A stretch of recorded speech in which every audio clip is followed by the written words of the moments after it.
Students, आप सभी का माइंड गेम एकेडमी के यूट्यूब प्लेटफॉर्म पर बहुत बहुत स्वागत है। आज की इस वीडियो में हम सीखेंगे प्रेजेंट इंडेफिनिट टेंस। इसकी हिंदी में पहचान है, जिस भी वाक्य के अंत में ता है, ती है और ते है मिलते हैं तो इस प्रकार हम पहचान करेंगे। और इसे बनाने का स्ट्रक्चर है सब्जेक्ट वर्ब। जब भी सब्जेक्ट सिंगुलर रहे तब हम वर्ब में एस, ई एस या आई एस का उपयोग करेंगे। सिंगुलर सब्जेक्ट कौन कौन से होते हैं? ही, सी, इट एवं नेम, ये हमारे सिंगुलर सब्जेक्ट हैं। यह आएंगे तब हम वर्ब में एस, ई एस या आई एस का यूज करेंगे। Plural subject I, you, we, they, singular subject होने पर वर्ब में एस, ई एस या आई एस का प्रयोग करेंगे। जैसे कि हम सभी जानते हैं एफर्मेटिव सेंटेंस, इसका स्ट्रक्चर है subject verb plus S, E S या आई एस प्लस ऑब्जेक्ट। जैसे एक एग्जाम्पल लिख लेते हैं। सब्जेक्ट है राम, वर्ब है read.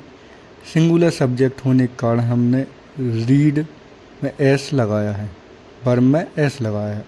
A book, Ram reads a book. यदि प्लूरल सब्जेक्ट होता तो हम राम रीड, राम की जगह और दूसरा सब्जेक्ट होता, क्योंकि यह सिंगुलर सब्जेक्ट है। आई रीड आ बुक, इस प्रकार से हमारा सेंटेंस बनता। अब ये हो गया हमारा एफर्मेटिव सेंटेंस। अब हम देखते हैं नेगेटिव सेंटेंस। नेगेटिव बनाने के लिए हमें इसमें डू और डज का यूज करते हैं। जब हमारा सिंगुलर सब्जेक्ट होगा तो हम डज का यूज करेंगे, और जब हमारा प्लूरल सब्जेक्ट होगा तो हम डू का यूज करेंगे। यहाँ पर एक नेगेटिव सेंटेंस बनाते हैं, Ram does not read a book. यदि यहाँ पर प्लूरल सब्जेक्ट होता तो हम डू का यूज करते, do not read a book. इस प्रकार से हम बनाते। इंटेरोगेटिव सेंटेंस में हम सिंपली क्या करते हैं, जो हमारी डू और डज सहायक क्रिया हैं उन्हें हम सब्जेक्ट्स के पहले रखते हैं।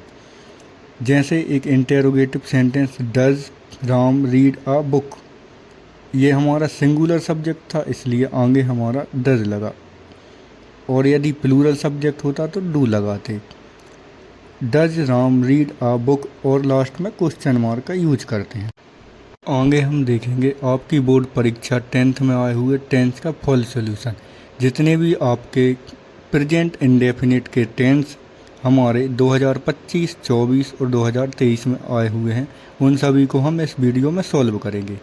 सी डेड डेड डैश इंग्लिश। अब इसमें हम क्या यूज करेंगे, स्पीक्स या स्पीक।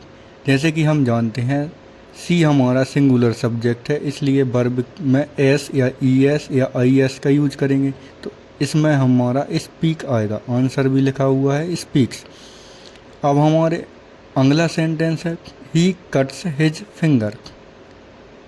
चेंज इनटू नेगेटिव, इसे हमें क्या बनाना है, नेगेटिव बनाना। तो इसके लिए हमें सब्जेक्ट के साथ डज और डू का यूज करते हैं। तो हमारा सिंगुलर सब्जेक्ट होने के कारण हम इसमें डज का यूज करेंगे। He does not cut his finger, ये हमारा आंसर हो जाएगा। फिर उसके बाद नेक्स्ट सेंटेंस है 2024 में आया हुआ, क्षितिज प्लेस क्रिकेट।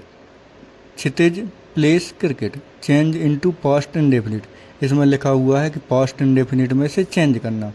तो जैसे कि हम जानते हैं कि प्रेजेंट इंडेफिनिट का जो सेंटेंस होते हैं उसमें सब्जेक्ट हेल्पिंग वर्ब आती है, जिसमें हेल्पिंग वर्ब के रूप में एस, ई एस या आई एस का यूज करते हैं। सब्जेक्ट सिंगुलर होने के कारण S, E S, I S लगाते हैं। अब यहाँ पर हमारी जो नेक्स्ट वीडियो आएगी उसमें हम पास्ट इंडेफिनिट के सेंटेंस बनाना सीखेंगे, लेकिन इसमें आप आंसर देख लीजिए।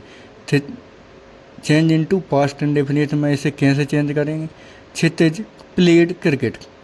पास्ट इंडेफिनिट के सेंटेंस में सब्जेक्ट वर्ब की सेकंड फॉर्म और ऑब्जेक्ट आता है, इस प्रकार से हमने क्षितिज प्लेड क्रिकेट बना लिया है। चलो आगे और देखते हैं और किस किस प्रकार के आपके प्रेजेंट इंडेफिनिट के सेंटेंसों को हम यहाँ पर सॉल्व कर रहे हैं। अब देखते हैं हम 2024।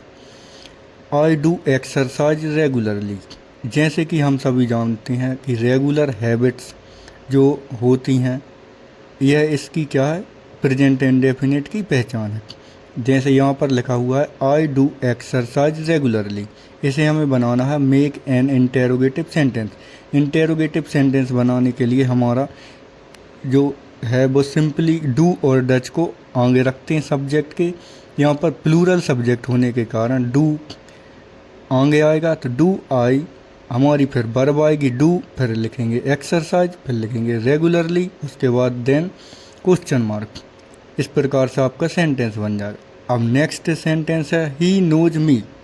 अब अगली जो वीडियो आएंगी उसमें हम पैसिव वॉइस बनाना सीखेंगे। Change into passive voice, he knows me, इसे चेंज करना है पैसिव वॉइस में। तो कैसे चेंज करेंगे, सबसे पहले सब्जेक्ट की जगह ऑब्जेक्ट रखते हैं। ऑब्जेक्ट है मी, तो मी का सब्जेक्ट क्या बन जाता है, आई एम।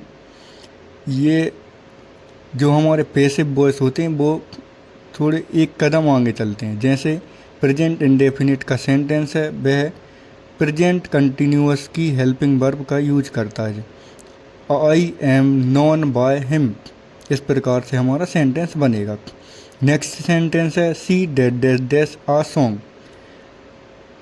इसमें हमें फिल करना है सिंगिंग सिंग्स संग्स। अभी हम प्रेजेंट इंडेफिनिट के सेंटेंस देख रहे हैं जिसमें हम जानते हैं कि सिंगुलर सब्जेक्ट होता है तो हम उसमें वर्ब में एस या ई एस का यूज करते हैं। तो यहाँ पर सिंग में एस लगाएंगे, सिंग से हमारा आंसर हो जाएगा।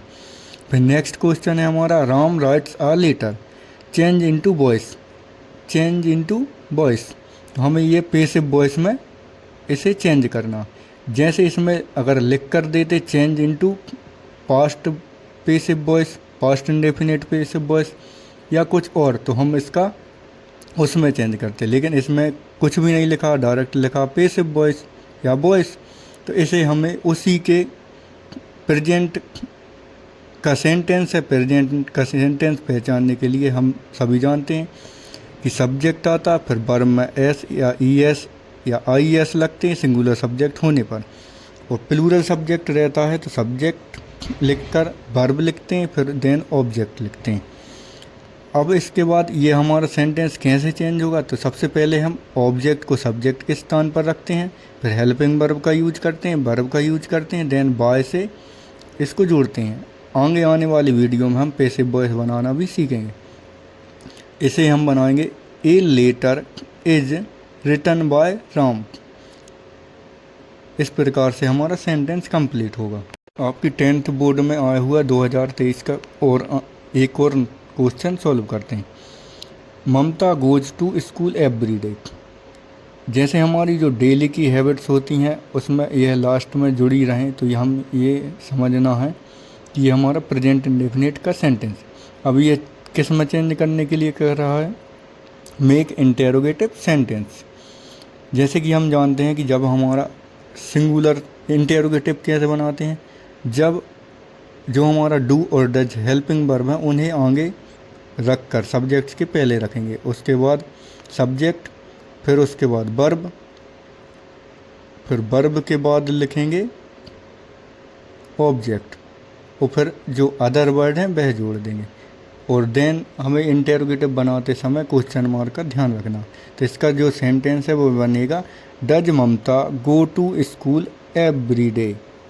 जहाँ गोज लिखा था तो उसमें से ई एस हट जाएगा क्योंकि हम इंटेरोगेटिव बना रहे हैं।